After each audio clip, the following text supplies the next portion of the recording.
ወደ አስመራ ሄደ በቃ ወደ አስመራ መሄድ አለብህ። አስመራ ሄደ ከዛ ካለው ከከፍተኛ አመራር ጋር የማነ ገብረአብ ይባላል ስሙንም እሺ የማነ ገብረአብ እሱ ማለት በቃ ሁለተኛ ሰው በዛ እሺ ኢሳያስ ተቆራኝ እሱ ጋር ሄደ። ያው ከሱ ጋር ያው እንትኑን ለመጨረስ ነው በዋናነት የቢሮውን ጉዳይ ለመጨረስ እዛ ድረስ ሄደ። ቢያንስ የማነ ገብረአብን አግኝታ ከሱ ጋር መክረህ ይሄን ቢሮ መጥፋት እንደምትፈልግ ከተቻለ ከዋናውም ጋር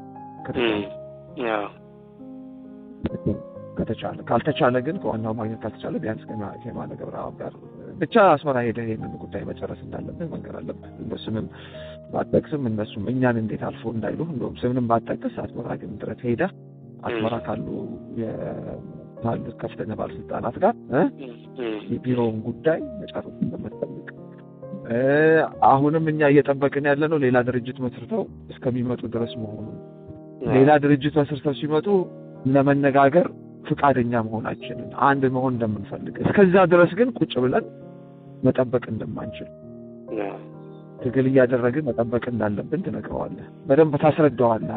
አፍታተህ አስረዳው። እሱ ማሳመን አለበት።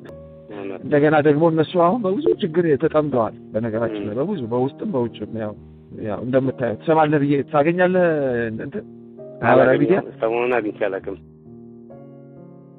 በቃ በጣም በችግር ላይ ነው ያሉት እነሱ። በጣም በችግር ውስጥ ነው ያሉት። በጣም ተወሳስቦባቸዋል እነሱ አይደለ? ተወሳስቦባቸዋል። አሁን እንትኑ በቃ አጠቃላይ አሁን ከኛ ላይም ተነስቶ ዘመቻው ወደ ጎጃም ወደ ዘመነ ላይ ሄዷል። እንትና ራሱ ዘመዴም ራሱ ወደዛ ዞሯል።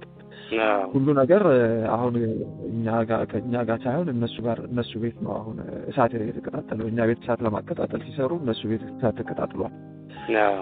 እና ብቻ ዞሮ አሁን ብቸኛ ተስፋ ያለው እኛ ነው። ተስፋ ያለው እኛ በደንብ መንገር እውነታውን መንገር ምንም ይሉኝታ አያስፈልግም። በደንብ መንገር ያስፈልጋል።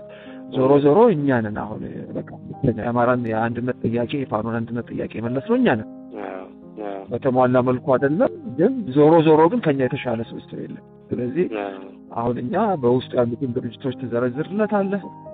ይሄንን ጥያቄ ያሟላኛ መሆናችንን እኛ እየታገልን እየጠበቅን መሆናችንን ልክ እነሱ እንደጨረሱ ወደኛ አንድ እንደምንሆን በዛ ድረስ ግን ከኛ ጋር መስራት እንዳለባቸው ከነሱም ጋር መስራት ከፈለጉ መስራት እንዳለባቸው ትነግራቸዋለህ። ግን እነሱ አንድ አይደሉም።